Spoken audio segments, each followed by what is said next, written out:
थक जाना बुरा नहीं है, मायूस हो जाना बुरा है, बहुत बुरा।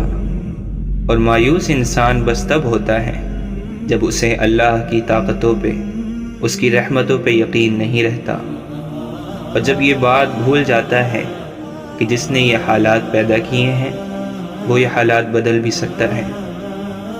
देखो, हर चीज़ इंसान के बस में नहीं होती, बल्कि कोई भी चीज़ इंसान के बस में नहीं होती जब तक अल्लाह न चाहे।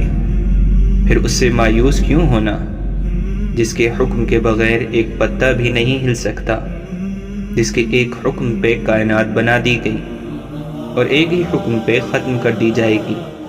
मायूस तो वो होते हैं जिनके पास अल्लाह नहीं होता। हमारे पास तो अल्लाह है, यानी बादशाहों का बादशाह, यानी तुम्हारा आखिरी और वाहिद मदद।